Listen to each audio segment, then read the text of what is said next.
This is the Asian American Writers Workshop, and I am Chen, and we have a great event tonight, which we're calling Unreal News. We could also call it Poetry for the End Times.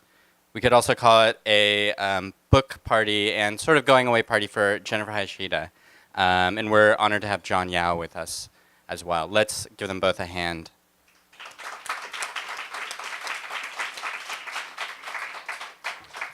I'll say some small text about the workshop that you can hear the minuscule and bureaucratic nature of, and then John and Jen will say edifying, haunting, experimental things. Okay, so the Asian American Writers Workshop. We were founded in 1991 in a very different age of Asian American identity, American literature in New York, by a group of writers who discovered that they were usually the only writers of color or the only Asian American writers at literary events they went to downtown. They started sharing work in a Greek diner, and almost 30 years later, here you all are. So we have sort of 3 core programs. We give out fellowships for emerging writers.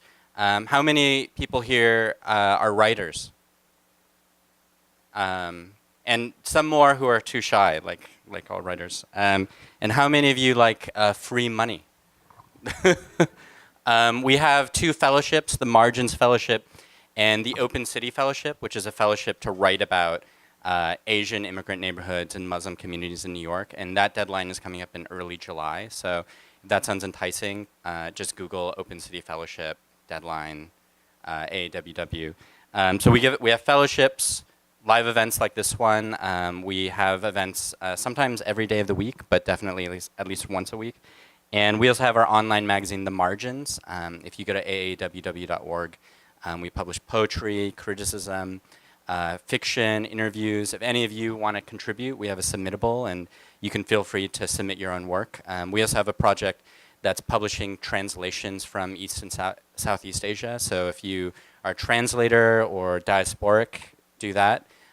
We also have a special themed issue for the Margins called Camp, meaning the recreational non-home activity as opposed to the aesthetic. So submit to that if you have interesting experiences with camp, going to camp, running away from camp. So we're dedicated to the idea that Asian American stories deserve to be told, and we're inventing the future of Asian American literature.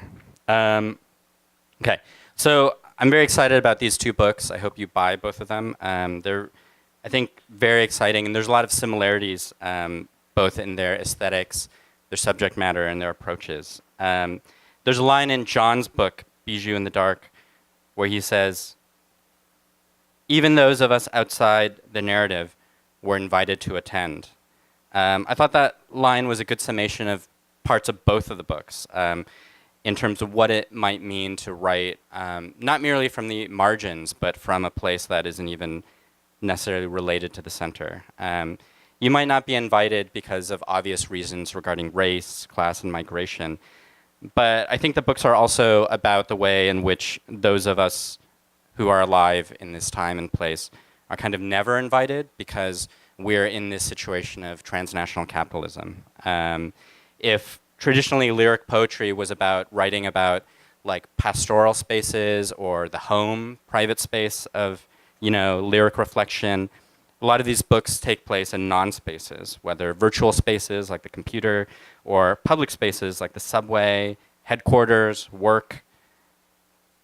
You're also not invited to attend if your self is not this sort of lyric humanistic self, but the self that is created in reaction to technology, something that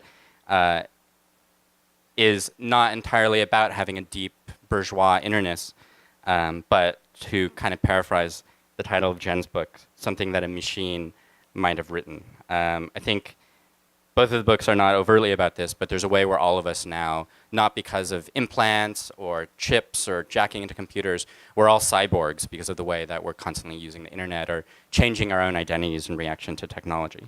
And I should also ask that both books have a relationship to natural gas extraction. So first, I'd like to introduce Chen. I feel like Jen's book is sort of about the interaction and interchangeability of the private and the public. In one of the poems, there's a line that says, "Private and public mean dermis on the train." And this means some kind of inversions about the way one might normally write about poetry. For example, if the kind of romantic poetry that you're taught in high school is about, looking at a beautiful piece of art or nature and having a kind of phenomenological relationship to it, this book is sort of like a phenomenology of neoliberal patterns, a phenomenology of transnational capital flows. These things seem like they're things that you can't write about because they are abstract. You can't point to a capital flow. But the old poets could also not point to truth, sublime, or beauty. In this way, the book is sort of about the interaction between the logo and the logos. If that's about the way that things that are very public might seem very personal, the inverse is also true. And the book is about motherhood and that perennial topic of Asian American literature, the family. However, as Jen reflects, a child drinks formula, but formula is also a kind of algorithm, the ultimate impersonal way of processing the world. For Jen, in this book that is all about motherhood, fertility is also a machine, and having a child is both a side of futurity, what will the child inherit in this fucked up world that we've created, and a way to ponder affiliations. What does it mean to be me? What does it mean to be you or we? Family is another site like this, and the book is, to quote a line that Ho Xiaoshen, the Taiwanese director, once said about himself, the narratives about family are often formally distant but substantively sentimental. To quote one line in her mother's fractured English, "I am the same way you have." Language and migration, generations, death and grief are all separating Jen from her family. As she writes in one poem about her father, Yonsei, "I will never be fluent in him." Let's give Jen a hand.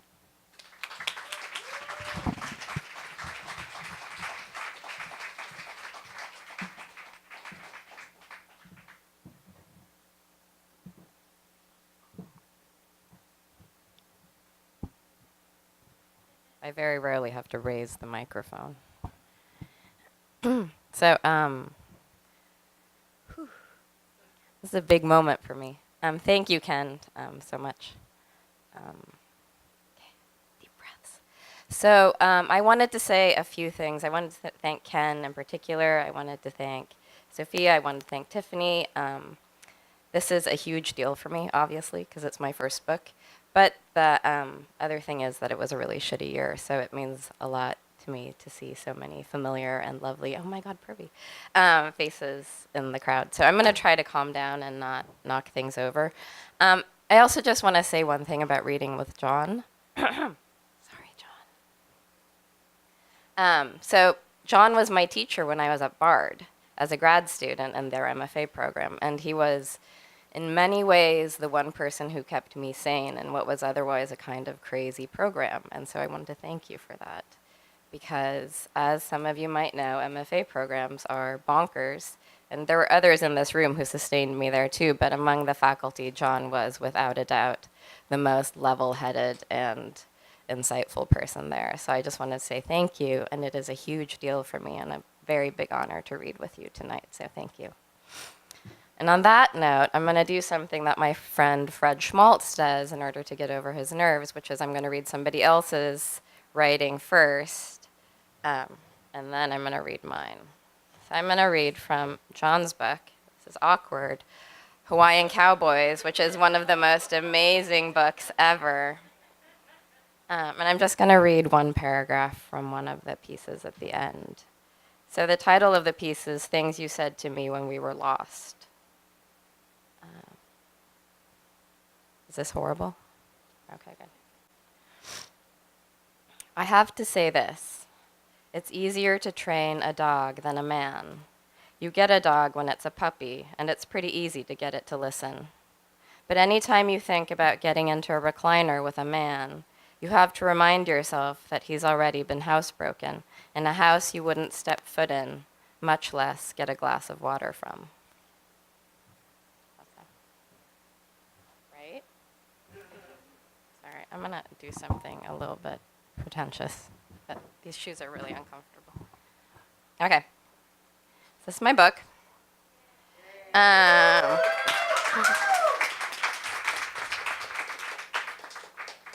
So one of the things that John said to me when I was a student in the program was he said, don't write around the thing, write into the thing. And I was very good at writing around the thing. So, and I still think about that. Thank you. Okay. So the first piece I'm going to read is Two Majorities, which is the first section in the book. And it opens with a quote from my fellow countryman, Hans Blix, who's a Swede. He was the UN weapons inspector from 2000 to 2003. And yeah, the inspector should avoid humiliating the inspected. 1. The sky falls out of mourning. A clock tower shadow across the neighborhood shepherds time along our guesswork to know when. Only this assurance. We will know by the rising and the setting. We will know by the vertiginous clang of bells. 2. My family history is a rain tree climbing with aunts and uncles. Sufficient fishery got them to this country's industry of ignorance. Ancestral savings calculated on the soroban, grains cut short by gubernatorial overtures to the rich. 3. People live in stations like they never had mothers or fathers. Fit moms with legs like parentheses worry restroom machines. Diapers are expensive, so are strollers and formula. There is no formula for having children. Olive and khaki static makes leaves and branches. Pixelated people usually carry deadly machines. Home away from home is the drugstore and the newsstand. Private and public means dermis on the train. A machine wrote this song. 4. A hospital is a target, but also a school and a kickback construction.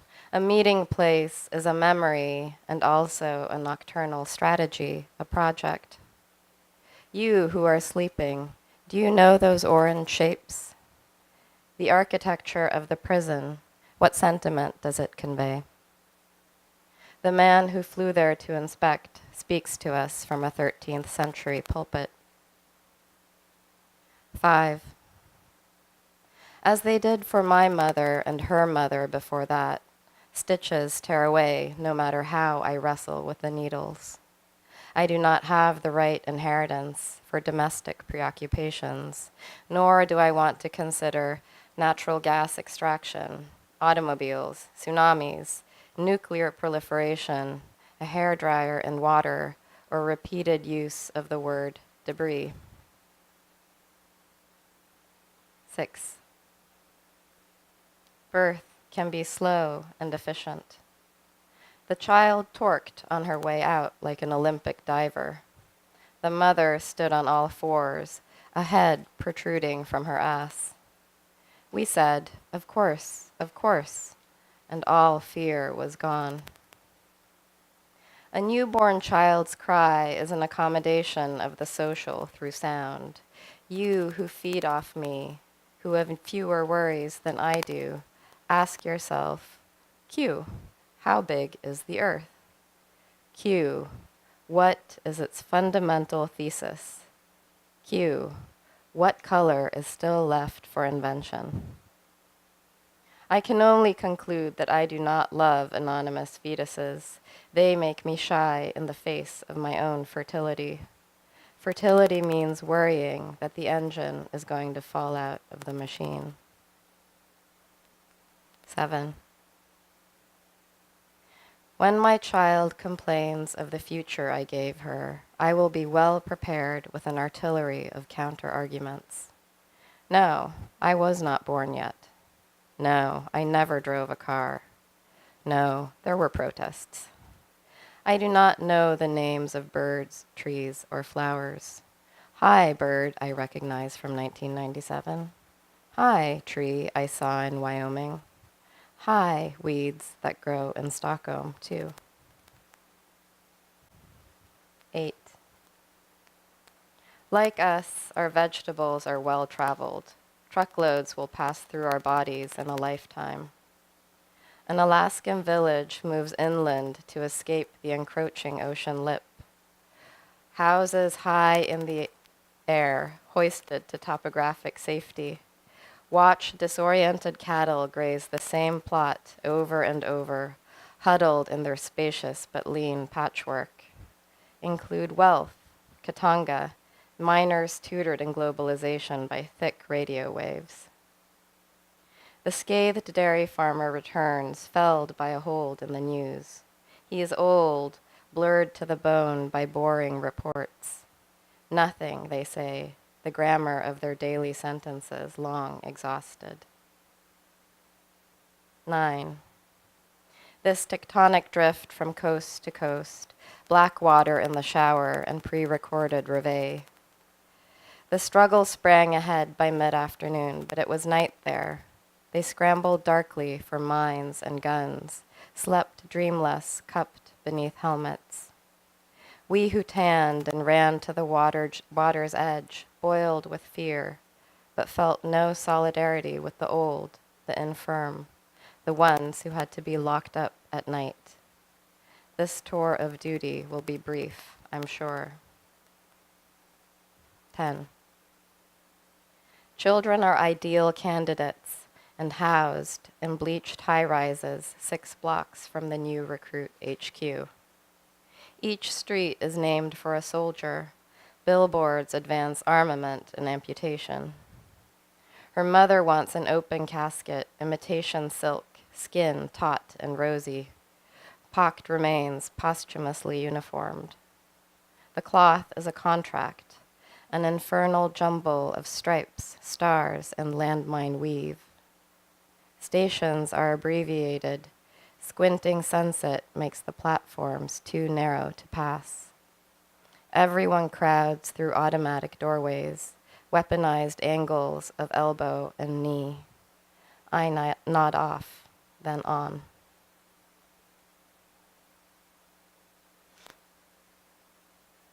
How am I at time?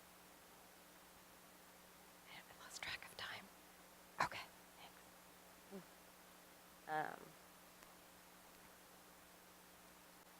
Sorry. Normally I plan ahead. I didn't plan ahead. Yonsei. A boy in private school khaki and white on the subway. He is half his mother, half his father. Curvatures in translation from 2 languages.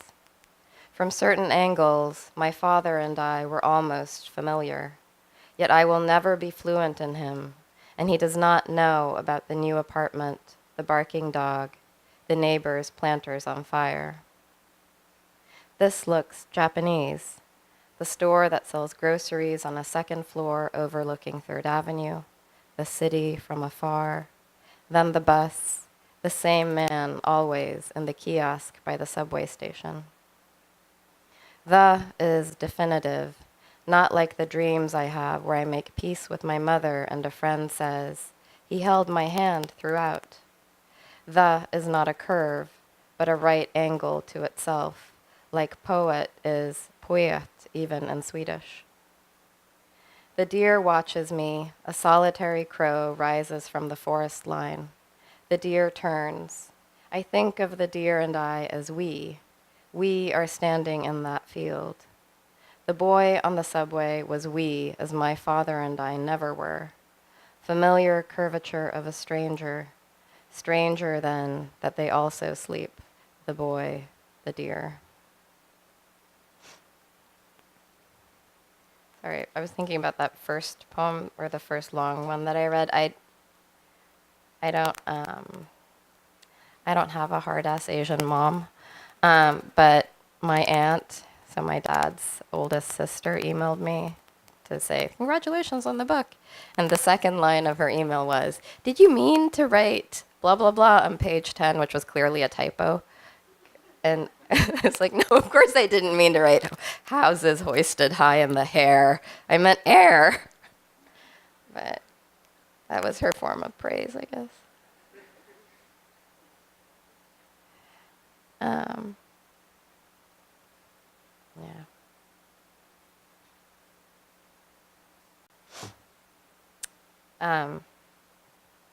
I don't think my friend David is here, so does anyone here speak Swedish? Yes. Oh, man. There's always one mole. Mulen suburb. Grå filthimmel, mischief breeze, unseemly rain swim dug in luften. Prickiga and kalla pinpricks meet naked lily-tight forest mat. Jordig starmark, birches resist, become loja, spjärnar again. We stretch our benen och hoppas for storm, irresponsible excuse weather, längtan for alfabet, kaffe, videofilm, wallpapered TV realities. Even testbilden stimulerar senses and we small sleep med covers in soffan. Nedhukad in the heather, snabb kiss, afraid för rumpants, bar in underpants. City-shod skogsamateurs som kicksvamp och mossa from jorden. Forget frökens cautions circa 1984. It tar hundratals of years for mossa att grow. Ofrivilliga forest foxes saknar sens av pastorala promenader, pick single lingon, en fist av rosiga bär forgotten i bilen, rotten, inklämda in the backseat tillsammans med small change och a petrified gummisnodd.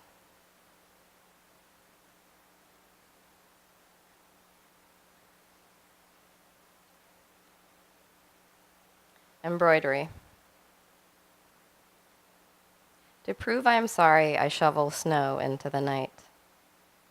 I wash every rug in the house and hang each one inside out to dry.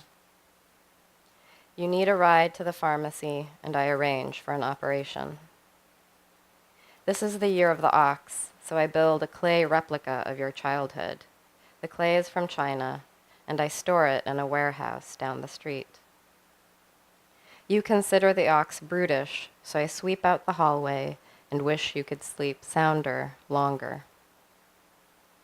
When you pad down the hallway at night, I offer you milk, lozenges, television, and inky self-portraits. You take it all, hoard it in your room with everything else you filched from my childhood.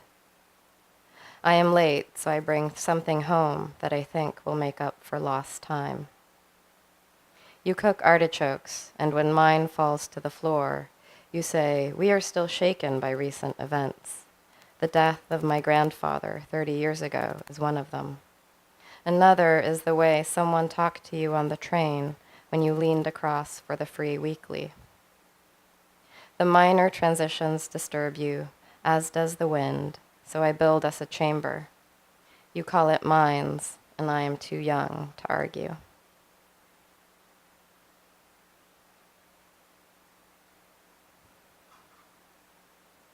I'm going to finish with this one,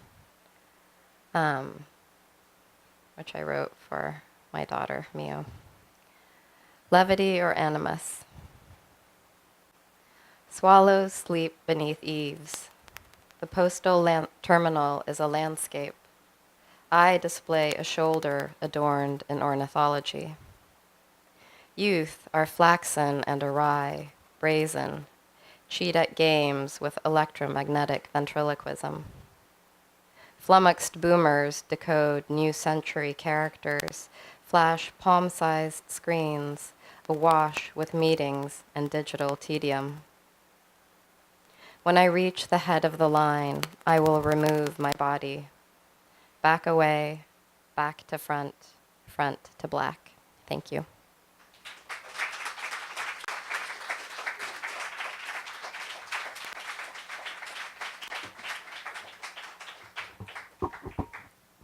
Thank you, Jen. So to maybe start in a roundabout way, as many of you know, John Ashbery recently passed away, and when I was reading a lot of these critical essays about his work, I was struck that a lot of what I admired about Ashbery's writing was actually kind of the opposite of what other people had been into, and vice versa, and that I felt like what I had actually liked the least was actually the kind of friendliness of his writing and this sort of like northeastern New York kind of delicacy. And John Yao is famously, you know, in the lineage of John Ashbery. But what struck me when I was reading Bijoux in the Dark, which is a great book, is how there are a lot of the things I like from the kind of Ashbery New York School line, but in that it is kind of Frenchy, playful. There's this element of pop art, but there's also a kind of element of unfriendliness and kind of emotions that are kind of more challenging than affability. Not to say that Ashbery himself wasn't like that. I tend to like my artists on the more kind of dysfunctional or antisocial mode. And in this book, there are notes that are more searching or irascible, surly or ironic, and even more mournful. As the title, as the first poem in the book rings a note of bemused elegy, the rest of the book has kind of a nonstop series of wonders, sometimes prismatic, stellar, or opulent. There's a strong element of poesis here in the old way of the word of kind of making things and jamming them together. And the book is a book of self and not self. On the one hand, I think the last poem in the book makes fun of the idea of kind of like poignant narrative, personal poetry. John writes, "My poems do not map the deepest crevice of the interior self." And in one poem earlier in the book, he says, "This is my biography, a biography of someone I never met." Here, we never get the kind of perfect self of epiphanies, but there's a self where everything and every thought is always mediated. Sometimes things are mediated in a kind of intertextual way that you might expect, where the self is also a film or a synopsis, genre, a biopic, a review.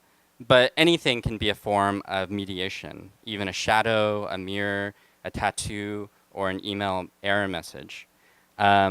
If you don't get the kind of psychological self, you get the self that is collided with bits of dream, which John calls, in a great phrase, little pockets of irresponsibility.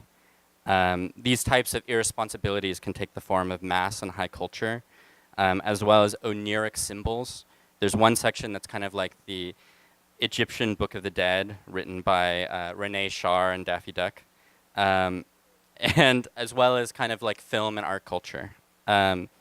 One of the scavengers, who I never read, said that everything is a parody of something else, and we might also say that the self is also a parody of something else. Let's give John a hand.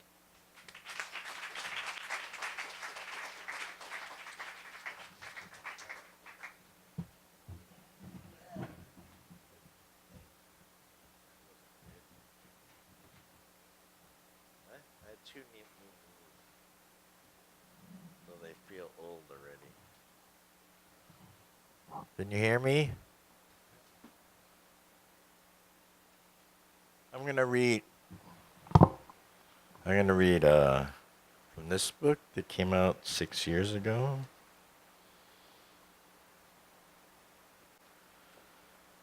I wrote a series of poems starting in 1987.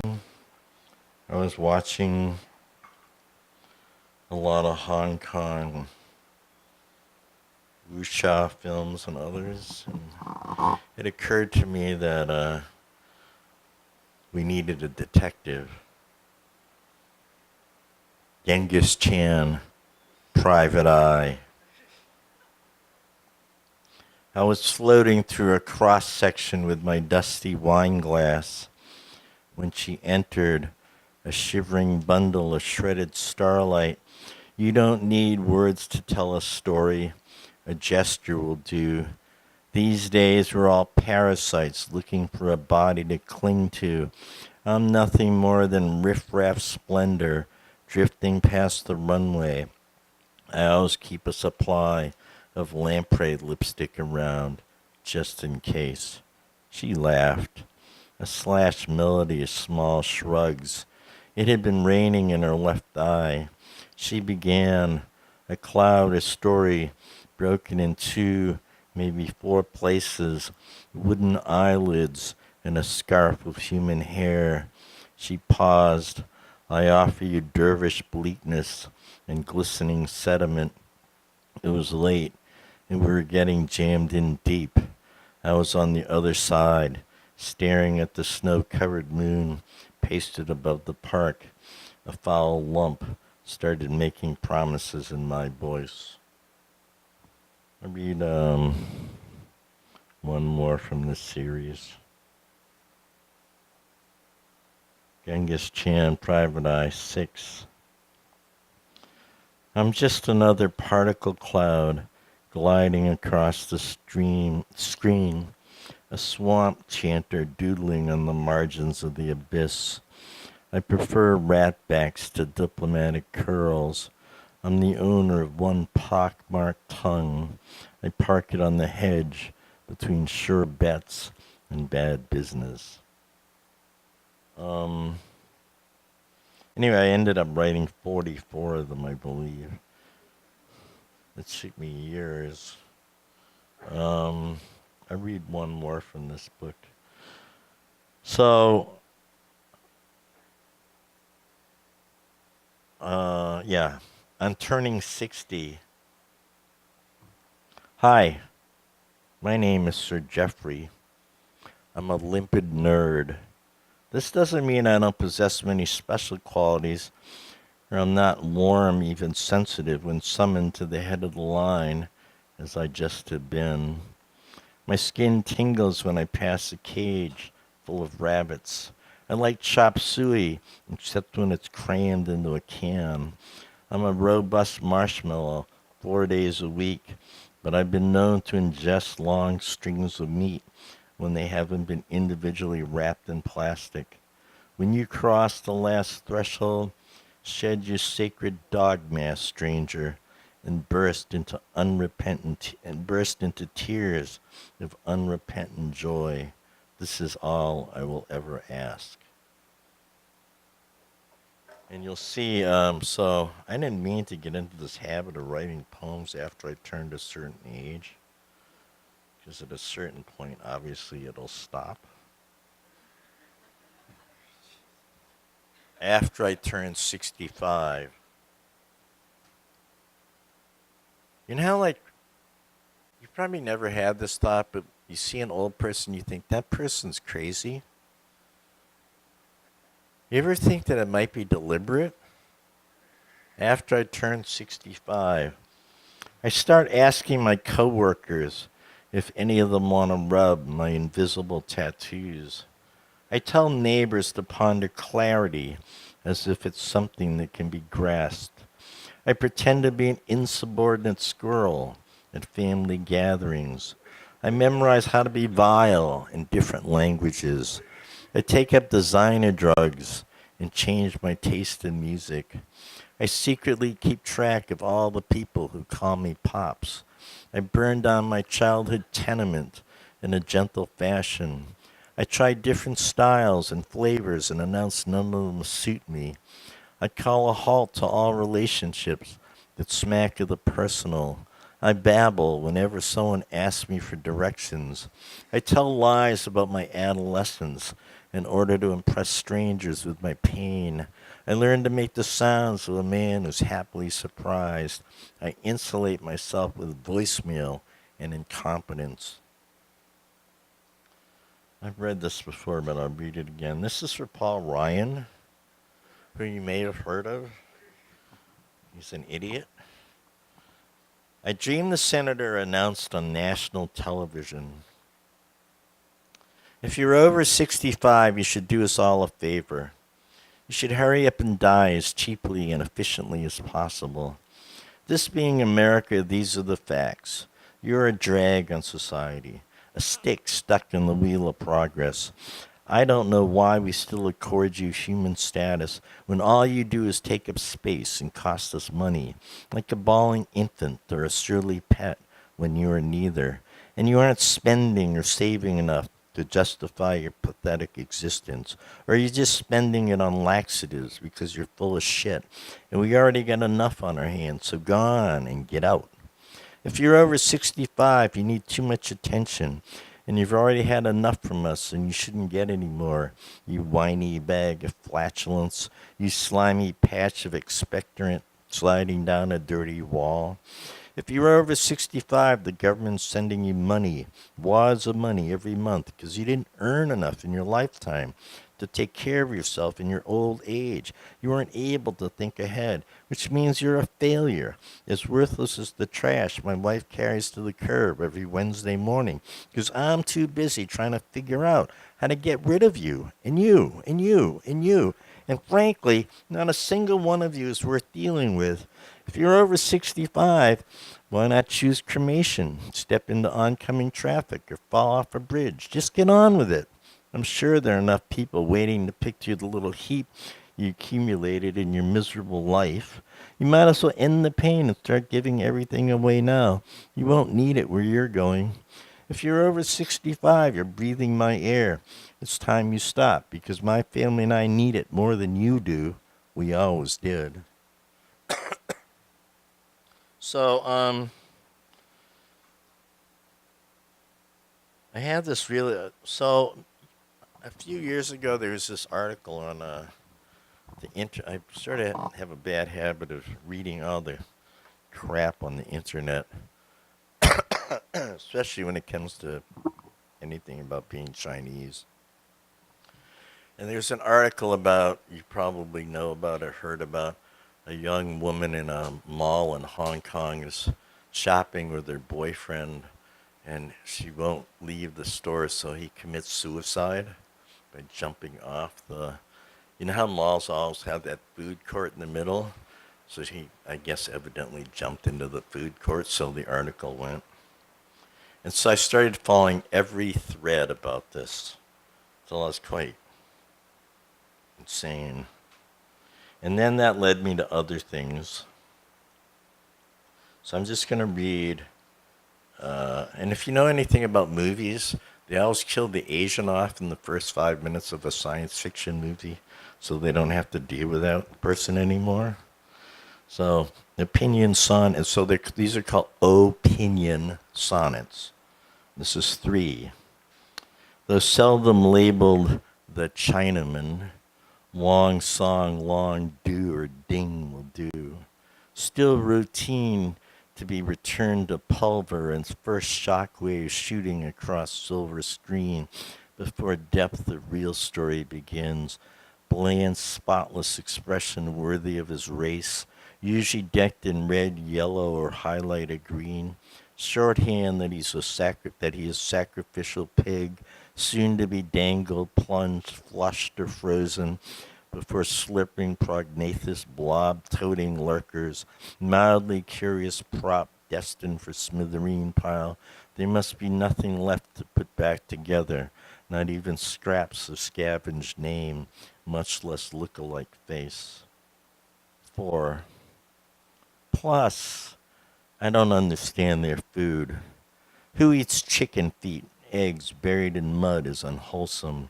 Something dirty slithers along in their uncleanliness. You see, what no one is saying is how many of them like to eat animals that got no eyes, some kind of in-between thing. Plus, what kind of people eat six-legged creatures and dried duck blood?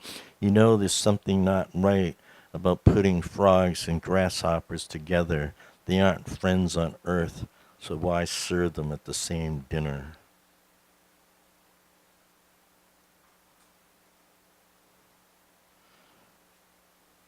Actually, when I met Jen as a student, she told me she spoke Swedish.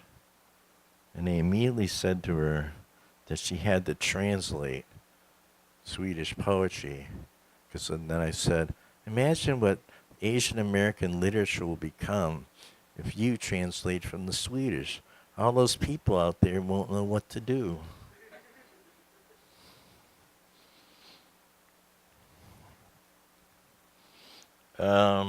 So you know about Mark Wahlberg, the foolish man, and what he did when he was a young boy in Boston, where I grew up. So this is me channeling Mark Wahlberg. Why bring up that old tirade of slurs when it was just some slop slipping from my swollen, drunken tongue? Me and another life I left behind. Even as the neighborhood's tarnished star, I can still say that I outshine all of you, but I need not recite that story again, as it's already written in the fat of your lies. Haven't I learned to be perfectly polite? A form of manipulation none of you have ever deigned to master. Don't my donations earn me a second chance? Some people deserve even more. Frankly, I'm one of them.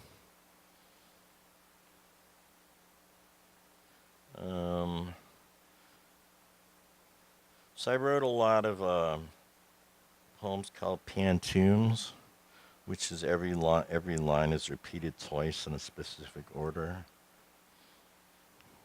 I was thinking about this poem Jen wrote about language. Music from childhood. You grew up hearing two languages. Neither fits your fits. Your mother informs you moon means window to another world. You begin to hear words more in the sounds buried inside their mouths. A row of yellow windows and a painting of them. Your mother informs you moon means window to another world. You decide it's better to step back and sit in the shadows. A row of yellow windows and a painting of them. Someone said you can see a blue pagoda or a red rocket ship. You decide it's better to step back and sit in the shadows. Is it because you saw a black asteroid fly past your window? Someone said you can see a blue pagoda or a red rocket ship. I tried to follow in your footsteps, but they turned to water. Is it because I saw a black asteroid fly past my window? The air hums, a circus performer riding a bicycle towards the ceiling. I tried to follow in your footsteps, but they turned to water. The town has started sinking back into its commercial. The air hums, a circus performer riding a bicycle towards the ceiling. You grew up hearing two languages, neither fits your fits. The town has started sinking back into its commercial. You begin to hear words more in the sounds buried inside their mouths. I'll read just a couple more. 3, not 4 seasons. This swimming pool, that fur coat, and further back in the reddening twilight, another valuable carcass draped about bare shoulders, soft as the caress citizens imagine is theirs to administer in a time of moaning need. These iniquities are commonplace. The rest is not gravy. Pockets of perfumed air squander obscenities whenever they squawk into their cellular devices, thinking there's an ear of magnitude on the other side. Pandemonium waits to spring from the sky. Sanctuary sits in the dark. A burning dollhouse crammed with seraphs. Cash is its own award. I'll read one more. I'll just have to decide which it is. Uh-oh. Did I? No, I didn't read.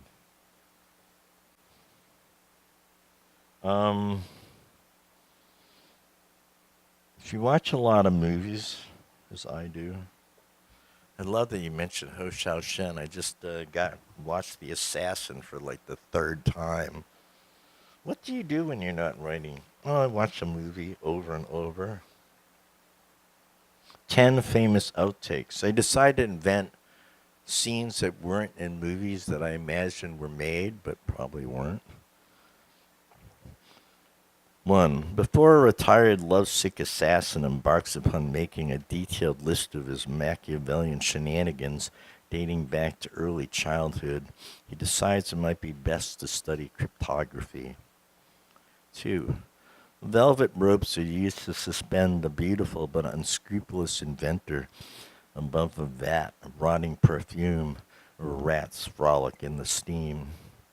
3. A sultry, ear-stirring singer asks her one-eyed boss to empty the ashtray before exiting her dressing room. 4. An elderly astronomer opens the bedroom window of his remote summer cottage and discovers a dead falcon lying on the sill, holding an indecipherable message in its beak. 5.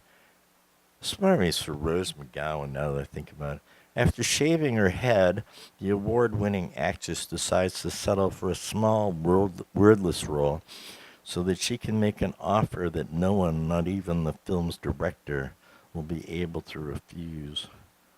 A girl biker gang whose members wear red leather cowboy hats was last seen driving across a bridge that didn't exist yesterday.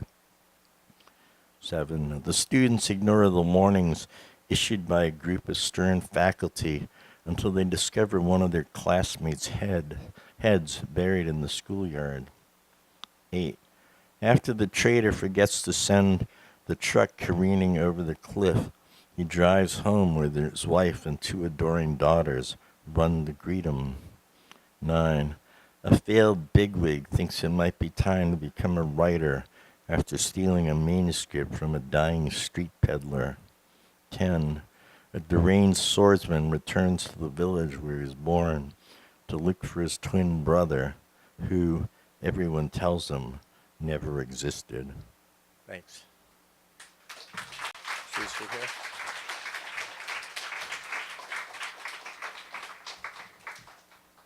Now we give a six-pack.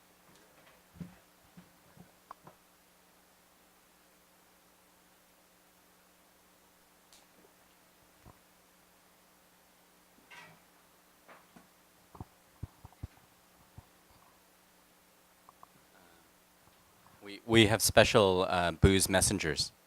Booze messengers. They're like Thank angels, you. aren't they? Is this on? Can you hear us all? Okay. So I'll in a sec I'll go in a more intellectual bent, but I I was thinking, I feel like you guys had a special relationship at Bard, and I was wondering, like what if we could kind of travel back in time, like what was that like? Like what was Jen like as a young MFA student, and what was it like? What was it like being in John's class? So it wasn't a class. Sorry. Can No, I? no, Well, I mean, it Bard wasn't a is class. Bard is funky. It's so it's interdisciplinary and it's It's only one-on-one meetings. yeah, And then, and then school-wide crits across so disciplines. every evening, if you can imagine this, the entire student body gets together and 3 students present their work. And then we discuss it late into the night, publicly. And the faculty was finally told to shut up because the faculty, as faculty often do, like to show off how much they know, and that became totally boring. The students, however, were not actually critical unless they were kind of personal, like, oh, I don't like that person, and let me see the nastiest thing I can say. So that became kind of weird. Thank you. Oh, good. So, the best things that happened, I think, were when you talked to the students one-on-one, and that's where Jen told me she knew Swedish, and I was just like over the moon. I was like, oh, I'm going to make this person translate from the Swedish. I'm going to bug her and haunt her. And then, because I just thought, what a fucking great thing. If you have this thing, you have to do Well, it. you also knew more about Swedish poetry than most people. Okay. And, But I and couldn't and speak Swedish Swedish. art, so Yeah. I think if you hadn't known anything about Swedish poetry, it probably wouldn't have meant anything to you. Right. But you did, and you knew Eyvind Falls. You knew. Yeah, and I loved artists like Oyvind Right. Fahlstrom. Right. And So- who doesn't love Ingmar, Bergman's movies? Like, you get to hear that guy saying that stuff you didn't understand while it's all dark. Or Like bright an red. Hour of the Wolf. I mean, when I was in high school and early college, I went to every Bergman movie and thought I was a smart person. They're all so gloomy. So I projected all that onto her, except she wasn't gloomy. Okay, I'll deal with that. When I mean, for me, the other piece was that it was a weird program to be sort of experimental, but sort of narrative in, Right. because you were supposed to be just experimental, Right. which was difficult for me because I didn't come out of that. And so I think you were the one person who formally was able to sort of toggle between them and also see where they overlapped. Was Leslie Scalapino there then? Yeah, she was. So there are a bunch of poets there who, the idea that you could tell a narrative, they, basically bomb it. Like, what's wrong with you? And then actually, I remember, bless Leslie, I said something in a public crit. This is live She stream. looked at me, completely freaked out, because she agreed with me. And you felt like she had felt that she'd committed a sin. I agree with him. I'll have to go say 12 Hail Marys, I was like, what's wrong with you? Why do you have this? Why'd you draw a line in the sand? Right? So there were these people you felt drew a line in the sand, and that just bored me in some way. I wanted to ask you about that because I feel like, like you've written a lot about race and the avant-garde, and you had a piece in the Boston Review about the purity of the avant-garde and around Kenny Goldsmith using the body of Michael Brown. And many years ago, you'd also criticized Elliot Weinberger's anthology for having almost no people of color, despite being like an outsider poets anthology. And obviously, like, race informs your writing a lot. And I was wondering if we could talk a little bit about like the way experimental or avant-garde is like usually coded for like white writing or like a kind of denatured writing. But I think rather than just saying like the avant-garde is racist, like I feel like it is about this like specific relationship with like a narrative, a very specific relationship with like content or subject matter. And I kind of feel like if you can kind of like evacuate your body in the rapture and transcend to like a purely conceptual space, you can be avant-garde. But if you're still writing about subject matter in the real world, then you're like sullied in this way that you're kind of describing. But I mean, what kind of relationship have but you're still both like experimental writers. So like, what is the relationship that you have? Do you think these terms are useful? I mean, it goes the other way too. So like Norbesse Phillips, who we had here, is saying like, I always get told I can't be, a black writer, a Caribbean writer because I'm an avant-garde writer, and then I go to the other space and I hear the same thing. So I'm just curious about like your interactions around that. You want to go first? Well, I'm thinking about, I don't know if you remember this, and this is sort of annoying because I get annoyed when people do this, but do you remember when I moderated that thing with you and May at NYU? And it was about race and the avant-garde or something like that. Mm-hmm. And we were talking about being mixed race, Right. which is a big part of your work and figures into mine as well. And there was this real sort of tension in the discussion about claiming that, because the sort of parallel tension was that if you do that, then you're only autobiographical, as if wrestling with race as a mixed race person means that you are only autobiographical, whereas, obviously it can be a formal device as well, and I think that it holds enormous formal potential as well, and I think that was sort of one of the things that never really got picked up in that discussion because it was kind of too loaded. But I don't know. I mean, I'm curious what you say. I think about being biracial a lot.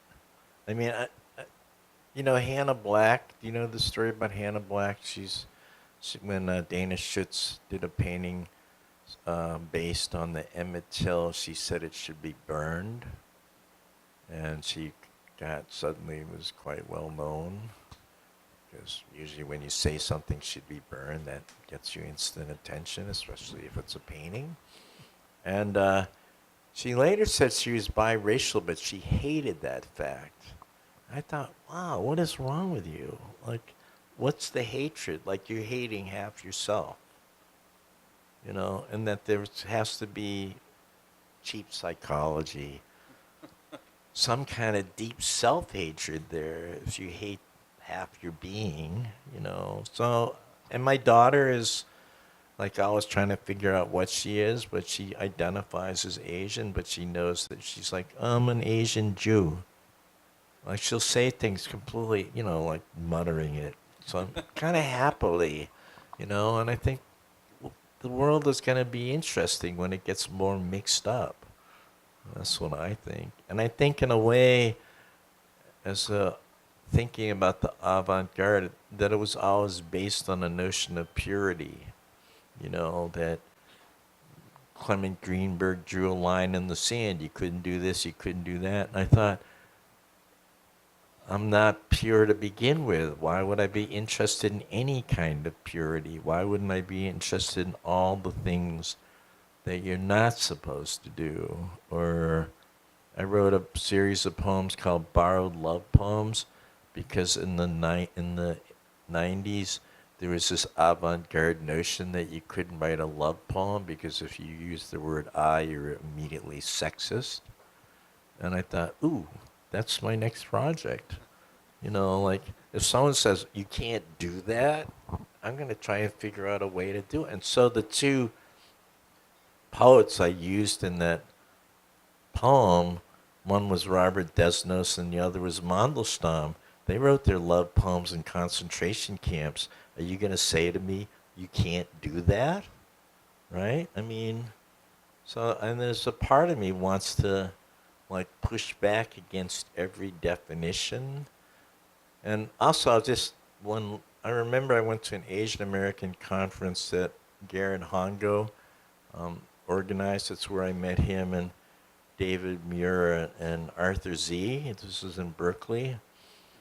And afterwards, a young man came up to me and said, I really like Charlie Parker and John Coltrane, and he was Asian. Can I use that in my poetry, or is that wrong? And I was like heartbroken. I said, of course it's not wrong. You should use it, you know. But to have that kind of doubt that you couldn't, you know, and it was really touching. But where did he get that from? You know, and things like that have stuck in my head for years. I mean, this happened in the 80s. So, anyway. I'm thinking also of, so I translated this Iranian-Swedish woman, Atiana Farrokhzad, and her book, which is, reads as a series of quotes from her family. You know, all of those quotes are actually culled from philosophical texts and the Quran, and like it's everything, TV. So nobody in her family said anything, any of those things, but the book is like a sleight of hand because it reads as a sort of manuscript of a completely dysfunctional, you know, immigrant family. And so all of the reviews read it as autobiographical, even though the book itself is very much like a collage, you know, and but the eye of the reader is so powerful, and I think as like a writer of color, you know, you are trained to read yourself through the eyes of a white reader, and so the expectation is that you don't have access to things that will not be legible, right? Right. And I think that that's something that is hard, especially as a young person. For me, it was always very hard because the expectation was that I should write, you know, narrative poetry about my Japanese American family, and, you know, I love them, but I can't write that much poetry about them. Right. Well, I wanted to ask, like, I feel like there's a thing of going the other way where, like, you're talking about going against, like, trolling the prohibition, you know? or not writing a kind of narrative that might feel kitsch, or like more identitarian. I want to ask you about like writing like bad English or like bad English, and like I feel like there's a lot in your writing where you're kind of like diving deep into the like deep end of the like anti-Asian stereotype swimming pool, and like in a lot of the pieces you read, and or even like I think sometimes like using like kind of like chopsaki kind of language, and maybe you can read part of the piece, the long like piece with your mother, where it's kind of like this interview where the questioner, is erased, but the answers are all in this sort of like very vernacular, but like always grammatically like unsteady type of English. So I feel like there's a way where it's like against purity and like embracing bad English, but it's also like maybe it's also like a unsteady relationship with like racial authenticity also. Yeah, I once titled a book English Yeah. just because Which I taught. wish I had this wonderful thought of I wanted someone to go into a bookstore and ask for a copy of English and make them speak badly.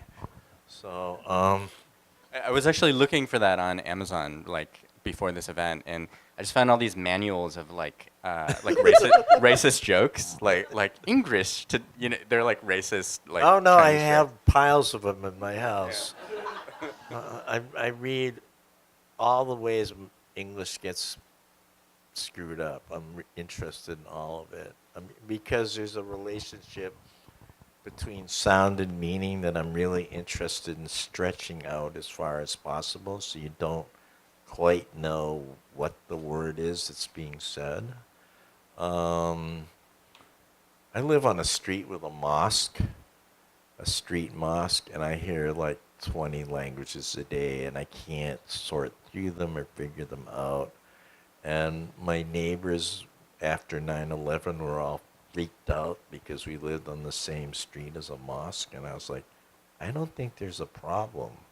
But they all thought there was a problem, and they called the FBI like on a daily basis against a bunch of cab drivers, taxi drivers.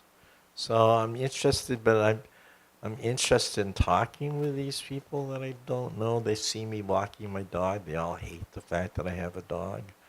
And we sort of learn to negotiate the space. That's a narrow street where they'll pray in the street if the mosque is overflowing. So I learned not to take my dog out between certain hours of the day, or I go the other direction. And I'm really interested because in New York, you feel like you can go half a block and hear 5 languages. And I think that's great. Lots of people think this is horrible. I mean, the other day I was standing with my dog and the construction worker points to the dog, goes, "Nombre." And I thought he said hombre. I was like, yeah, it's a male dog. And he said, no, nombre, his name, right? And then I tell him the name. It's like you can learn to communicate, right? It's just people are lazy. Why not try? And I love the sound, right? So then you hear other words. So actually, so one of the things that John Ashbery, so Louis Zukofsky did this book based on translations of Catullus, and he did it only by sound. So it's all the Latin words. If it sounded like a word in English that came from a Latin etymology, he translated it into that. And as a young poet, I was really interested in sound translation rather than meaning translation. So then my first class with John Ashbery, he started talking about this. And I'm like, this is great. Like I know what this guy's up to. And he actually talked about Louis Zukofsky, which, anybody thinks of the New York School would not think John Ashbery would talk about Louis Zukofsky. And he says, so I'm going to have you translate by sound. Okay, I'm ready for this. And then he hands out a page of hieroglyphs. Like, what sound is that, you know? So I was really, he just like pushed me over the edge. I thought, where can you go? You know, so I'm really interested in that because words are made of sounds. It's not, words are made of meanings, right? And so what do you do, and poetry's music. What do you do with that?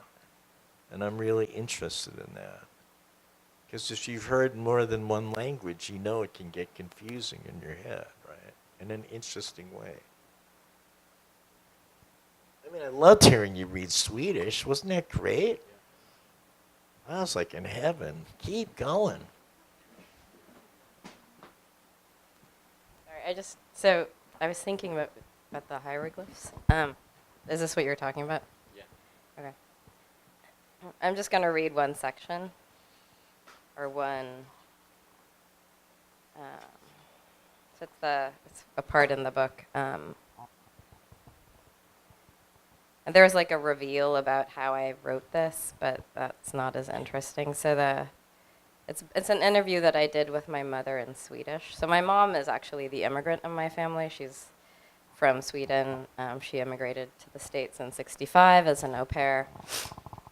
And so I did this interview with my mom, and this is like a rendition or a version or a representation or a reimagining of that interview. But my mom had real concerns that people would think that she speaks this way. So the title is "I am the same way we have." Or I'm sorry, "I am the same way you have." They felt like it was wanted to take something away from one. And I said you had always my forehead. That is probably why. However, you are. Everyone, I was so proud the first time I came back home with you. I thought that everyone take your cart and you think you have a very cute everyone. I wanted to know where everyone is what you came. No, I did not know. Many people in Sweden that I was adopted, but I did not know that there were so many, and you were not a friend of so many adoptees. Yes, but his life, our life, of course there was. And it goes on and on. The interview was kind of long. And like I have a concept behind how I wrote it, but the point of making it the way I made it was that it wasn't about what she was actually saying to me, because to me what parents tell their children, and I think I'm finding this as a parent, what parents tell their children isn't always the truth. Right. And so what was interesting to me was that in the sort of evisceration of the interview, the truth sort of surfaced, and the feeling of the experience surfaced as well. And feeling is the most Yeah. important, right? yeah, but that was something that and this is something that you and I talked about at Bard, the feeling was always something that I shied away from. Right. So in some ways, the conceptual framework allowed the feeling to come out that I was holding at bay. Right. You know, so, which I think is the other way that conceptual or experimental writing is underestimated as being anti-feeling, when in fact I think personally that it's most productive, or it's most generative when it actually releases feeling. I do too. And Yeah, I agree with that. but so, anyway. I think audience members, you should get your questions ready, but since you're all probably very introverted, I'll ask one or more questions. I've been in that audience, don't diss me. They don't look that introverted. No, they're very expressive. I wanted to ask about I mean, this is kind of like what you're saying about your mom, but like the voice of the other, and I don't mean the other like the person of color, the immigrant. I mean the other, like you have these poems where you're like the xenophobic person, like the Mark Wahlberg Right. or Paul Ryan, Right. and you're writing these things where you're like your mom is becoming like a textual surface, you know. But you also have things where it's like foreign, you know, language that's like consciously foreign, or not just Swedish, but like jargon, like, or you have like the language of the superego, you know, like there's a part where you say like, I don't do X, I do work. I don't do work, I like feel bad for not doing work, you know. So I feel like like a lot of times writers come through and who are like, maybe like more like sometimes poetry, maybe lyric poetry is like a way of writing like your ideal self. It's like very aspirational. But I'd like kind of like this sort of thing of writing, out of these more negative emotions or things that are more like agonistic. Are you gonna talk? No, you go first. I'm really interested in the kinds of thoughts you're not supposed to have and putting them into poetry. Like, if you read enough about Mark Wahlberg, you basically want to go out and shoot him. But you can't. Otherwise, I'd be in jail and I wouldn't be here. And my daughter would be really upset. So then I just channel him because, he goes through the whole thing about the past because he wants to open up more hamburger chains. You know this, right? So he was not allowed. Does everyone know why Mark Wahlberg was in this poem? Should we explain? He beat up an Asian when he was growing up in Boston. He went to he was not sent to jail, but he had committed a crime, and now he wants to expand his hamburger chain. And because he committed this crime, they won't let him.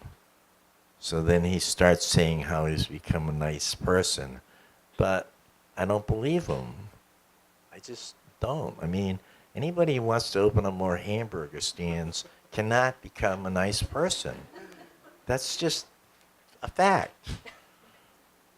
And no one wants to say that, right? He's like basically beef, and the kind of production of it is pretty disgusting, right? And he's going to open up more fast food places. We really need more fast food places in America. That's really going to help our culture. So, and then he says he's become religious. I hate it when people say that. I go to church. Like, okay, I don't believe you, So that's how I got those two poems. I just channeled them. I mean, if you watched enough bad movies, you know the criminal's voice, right? You just know what the criminal says. And, so I kind of just channeled them. I love channeling people. It speaks to all my dysfunctional life, right? I grew up in an extremely dysfunctional, very crazy family. And so kind of channeling people allows me to come to peace with that past without talking about it. Because I don't want to be, I grew up in Boston. I loved Sylvia Plath and Anne Sexton and Robert Lowell. And then I woke up one day and thought, fuck, I don't want to be like that. So it's that simple. It seems like good life advice. Yeah, I mean, I'll be like a dysfunctional person that goes to a mental hospital or commits suicide, and I want to be a poet. Oh, that's a future. I didn't want that future. I thought you could be, the thing I really learned from John Ashbery is you could live in the world, right? I mean, so at one point he's writing for Newsweek or some some mainstream magazine as an art writer, and we're going to go out to dinner, and he said, oh, I have to go stop at the office. My review is 200 words too long. And they have to fit it into the space. I said, okay. We go, and he just is in his suit, goes in the office and removes the 200 words. It's not one moment of being a prima donna. Not once does he say, I'm fucking John Ashbery. I'm fucking one of the better writers in America. What the fuck's wrong with you? Which is what I would have said. And I quickly learned you didn't say that. Right? And he changed the 200 words, took them out, left, and they went to dinner. And he never complained at once during the dinner. And I thought, that's what it means to live in the world. Right? That was my lesson from him. I tried to pass it on to you. You did. I was excited to hear you talk about aspirations. I feel like that says it all. Well, I wonder, I love the thing that John said about how, what will happen to Asian American poetry if you translate Swedish? Like, how confusing must that be to people? Do you want a soapbox? So it's your fault that I get this look all the time.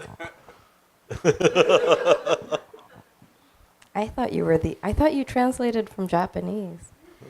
I'll just point to you.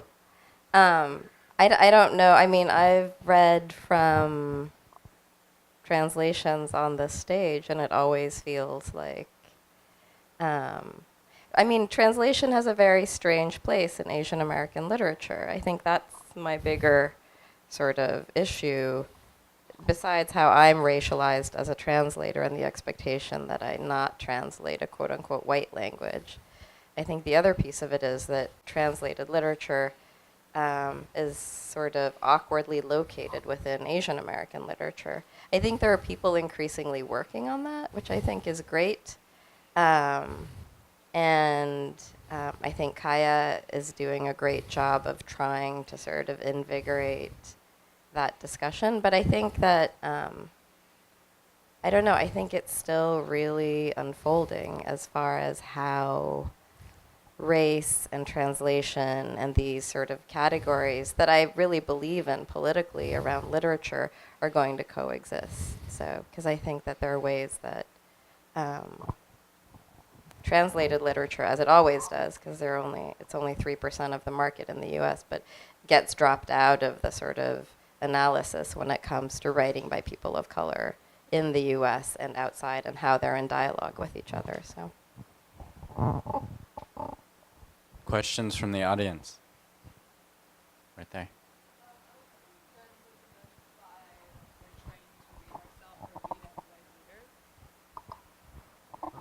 Sorry, can you say that again? I was wondering what you meant when you said we're trained to read as white readers. Well, I feel like I was until I came to college.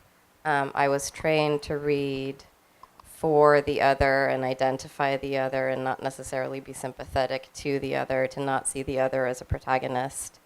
And the other could be a woman, it could be a queer person, it could be a person of color.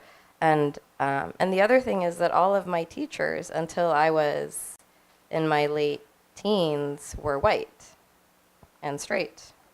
And so their gaze became my gaze, because to be a good student, I was supposed to adopt their way of seeing the world. And so to me, that was sort of how I was trained.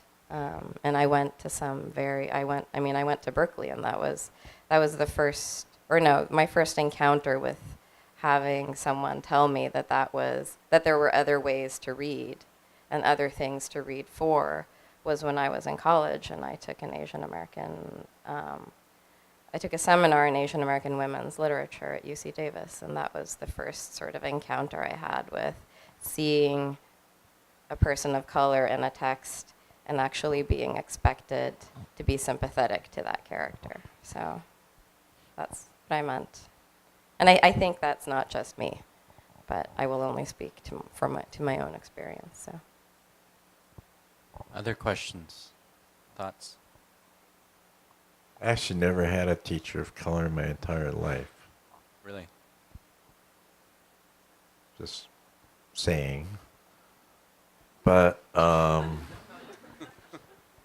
one point, someone at Bard said to me, and this is at Bard, I was the only Asian American student at Bard when I went there from 69 to 72. You were the only faculty member for a long time, too. And when I went to Bard, all the English teachers recognized me and said, "Oh, hi, Chanya." And it then dawned on me why they recognized me. I thought it was because they thought I was a really good writer and that I had gotten in on my poems, which probably was partially true, but I think they thought, oh my God, an Asian American's applying. Let's take him, see what happens. Did Did they really always call you by your last name too? Yes. It was very strange to be at Bard between 1969 and 1972. During the height of I left Boston because of the Vietnam War. I thought I'm going to get myself killed going to another demonstration. And I left and I went to Bard. And it was great, but it was also strange. But at one point, a faculty member said to me, "You realize you only like gay poets." I was like, "Oh, is that a problem?" So, who knows, right? You just kind of figure a way through the situation. And I kind of, yeah, I had to figure it out. I mean, I think you have to kind of just figure it out. Well, I was surprised that you were saying that you loved like LOL or, you know, because if you're too impure for Leslie Scalapino, you know, like LOL is like the center of the center, you know, and what was there a moment that was sort of like the awakening to, you know, things that were weirder and more experimental? Yeah, I think when I discovered Ezra Pound and his use of Chinese poetry, it was a kind of, I had such mixed feelings about it. And it was like a really like pleasure and torment. And so the first painting I ever saw that stayed in my head is Monet's painting of his wife in a Japanese kimono. And it's in the largest portrait he ever did, and it's in the Museum of Fine Arts. And I remember that from the age of 6. My mother brought me to the museum. And so there were these moments early on in my life where I saw something that I knew was not typical. But I wasn't told how to read it. And I think that's with Pound using Chinese poetry. And I don't know if you know this, I was in China about 6 months ago, and Pound is like the poet many, many Chinese poets really love. And I was like, oh, okay. Because through him in 1916, they get to write free verse. That becomes a big issue, right? To break through this hundreds of years of a certain strictness. So it's like a complicated issue, right? That I kind of still sorting my way through, right? And because he's such a foul human being. I mean, he's really foul. And if you read the cantos out loud, you can tell right away.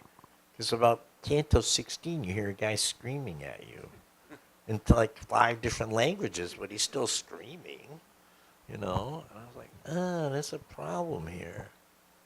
But I don't want to just reject them either, right? Yeah, I think in the Elliot Weinberger book on Wang Wei, he talks about how Pound finds in classical Chinese poetry free verse. It's like artillery he can use against like Western metrical poetry. But then Chinese people, like Chinese modernists, read this and they're like, this is so weird when it's like his translations of classical Chinese poetry. So the Chinese poets read these translations of classical Chinese poetry and they're like, this is so strange and like unmetrical, like totally unlike anything we would do. We should take inspiration from this and do something completely unlike Chinese tradition. Yeah, it's a funny misreading all the way around, right? And which is wonderful, but then you have Pound. But I think it goes to Jen, what you were talking about the role of translation, where you were kind of talking about it in the way of like, there are a lot of Asian American writers who are like your parents who don't write in English, you know, and so Kaya is translating these books from like, you know, the Indo-Caribbean or from like Japanese writers writing in Japanese American writers writing in Japanese like a century ago. But I used to think like, why is it that there's so many like Asian American poets who are like interested in avant-garde writing? And I think it has something to do with this lineage of Pound, where it is this weird thing where it is oriental, but at least it's some kind of recognition. And so it is this very ambivalent thing, but it then becomes this gateway into experimental writing, because that you would see yourself there, but you wouldn't, you know, if you read like Sylvia Plath, like, you know, she's always talking about like the Chinese person is like an ugly, dirty person in the bell jar, you know. So, Yeah, exactly. you know, if you're going to choose that, you might as well go with the like anti-Semitic, genocidal fascist who like appreciates your culture. That's what I did.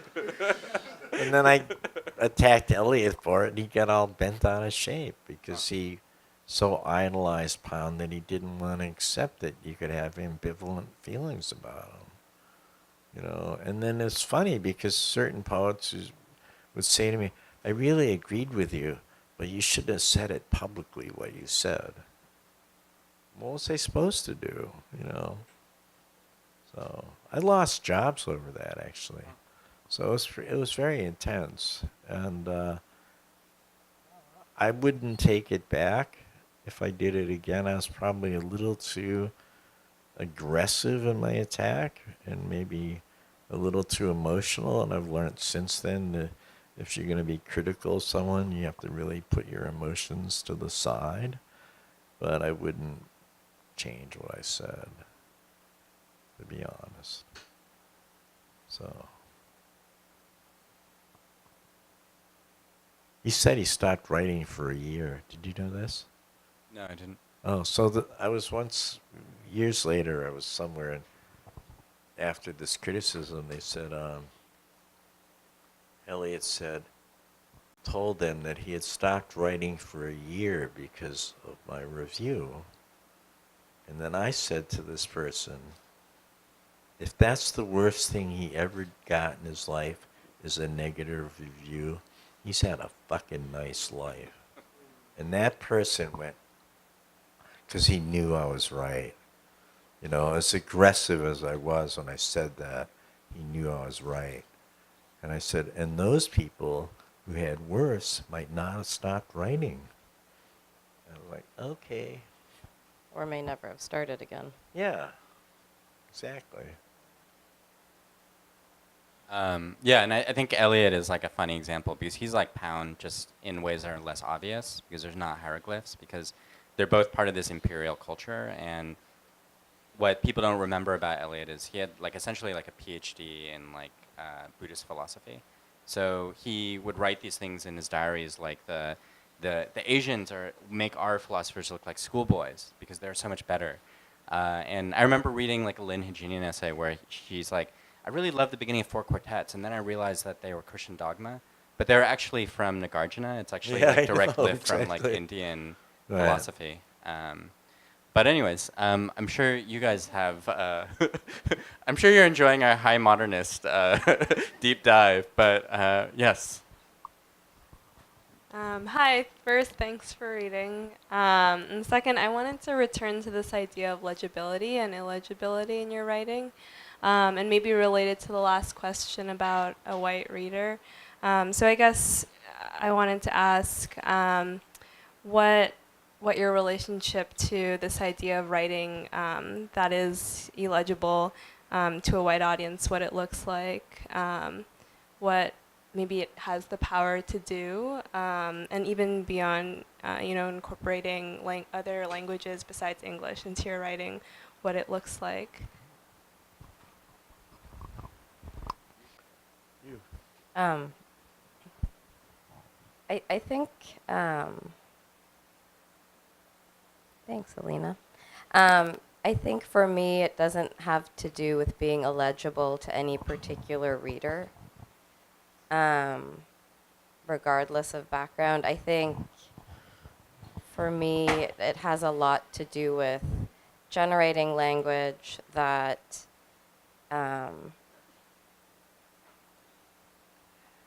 is initially illegible to anyone, because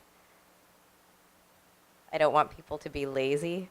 But I also really believe that illegibility is a feeling and not necessarily like a cognitive encounter. And so I think that to have that sort of disorienting sensation of reading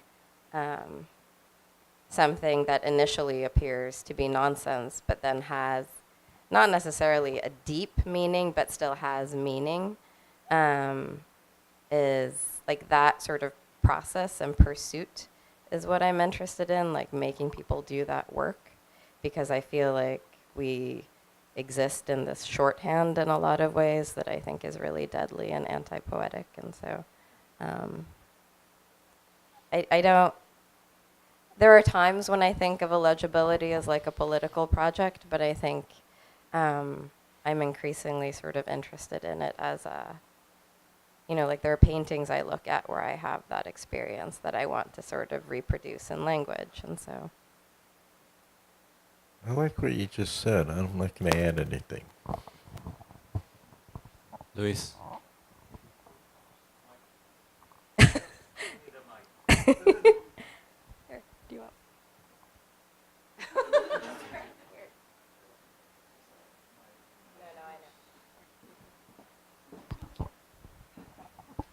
Yeah, I was really interested in the question of pound and modernity, but people, at least a lot of poets, seem to forget Jose Garcia Villa.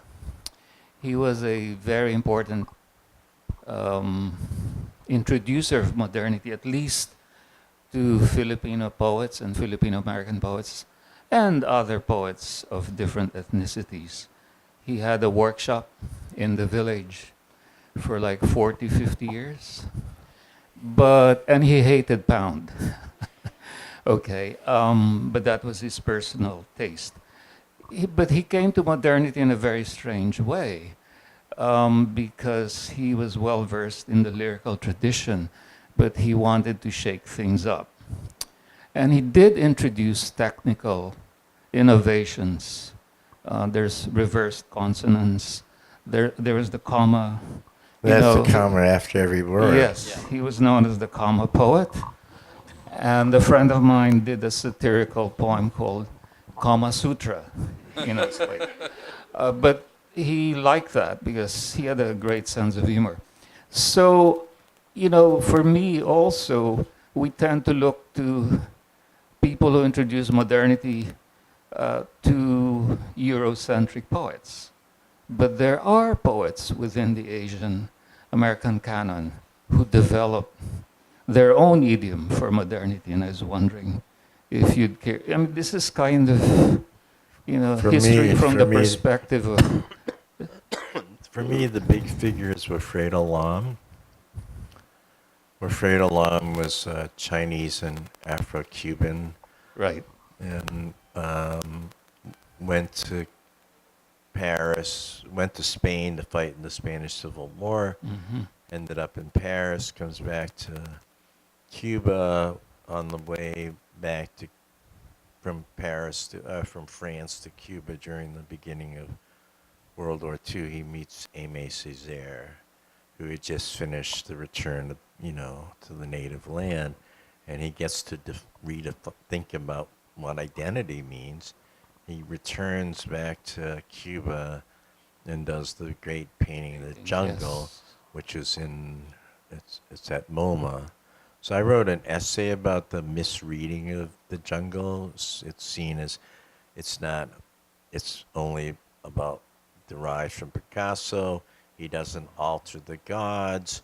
It's done on paper. You couldn't paint on canvas in World War II in Cuba. 2, he preserves the gods because he was a Yoruba. He was raised in the Yoruba religion, and his grandmother was a Yoruba priestess. I mean, there's all these things that I wrote about. When I wrote the article, the painting used to be in the old MoMA by the coat room, and my essay was "Please wait by the coat room." And I said, in the essay, I say you're never going to let the Asian African artist upstairs to be with Picasso and Cézanne. You know what they did? The day the article came out, they took the painting down and put it in the basement. And they kept it there for 3 years.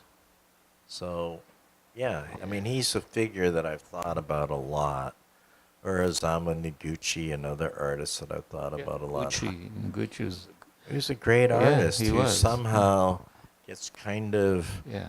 put off to the side. and I'm really interested in these figures that don't fit in, that really are innovative and did a lot of things. And for me as a art writer, they're very important. It's also interesting because they were biracial. I mean, Right. Villa was part, because Filipinos were under Spain for more Right. than 300 years, so there's a lot of duality in the Right. way we write. So Villa was he inherited these different traditions. Well, he's like a symbolist. I remember Yeah, very much. at one point I misremembered the line, but it's like, I think it's like, and he's gay. He was, yes. So the line is something like, Jesus's genitals, sockets of the sun. Yes, that's Something in like that. his longest poem. Yeah, and I was like Which- 17 when I read that. I was like, wow, where am I? Jen, Who took me here? I mean, it was great. It was Yeah, great. it was the lead poem in the Times literary supplement. Right. And that was the last time he published, because after that he said, I've said what I wanted to say, and I'm not going to write anymore. And really, that to me was admirable, because I find a lot of poets write the same shit And do you know over and about his over library? again. Do you know about his library? This is the other. So somebody I know knew him, Yes. said he bought 2 copies of every book that he liked, one to read and one to put in the library, and keep in perfect condition. He had, his apartment was like a bodega.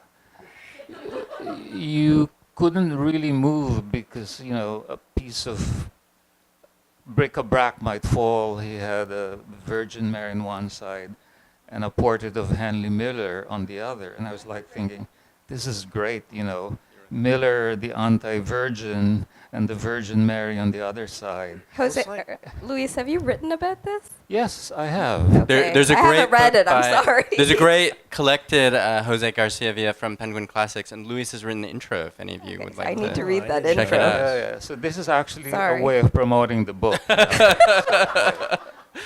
So, I mean, he and Alfonso Osorio were really interesting. Osorio was another figure who's completely interesting. Yeah, and he Gets marginalized, too. absolutely, and he has several. Osorio was a great modernist, and the modern has paintings by him, but I don't think they've ever displayed. He's very, very wealthy. He lived on Georgia Pond. He was Yeah. a patron of Jackson Pollock. He helped Pollock a Yeah. lot, and he Dubuffet left all these works Yes. of outsider artists and art brut at his house, and where Pollock was able to see it. Right. And I think because he was wealthy, He was people assumed wealthy. he wasn't talented. right, he was gay. He was Yeah. really. I mean, he lived in this mansion, and the hallway was purple. I've gotten a note that we may have gotten a dumpling delivery. Oh. But I wonder, Jen, do you have a favorite Dumpling. global Dumpling. South modernist, hidden modernist writers of color? No, but your pitch worked, Luis, because now I have it at home. You did is it selected writings? So is letters and stuff too? Yes. Is it here? Is there a copy here? You can hold it up in front of us. What's wrong with you? We have the collected poems. We'll create a display after the event. Do you want to talk about your research project that you're doing in Sweden? Dumplings. Okay, I think the dumplings have arrived. Let's give John and Jen a hand. Thank you all for coming.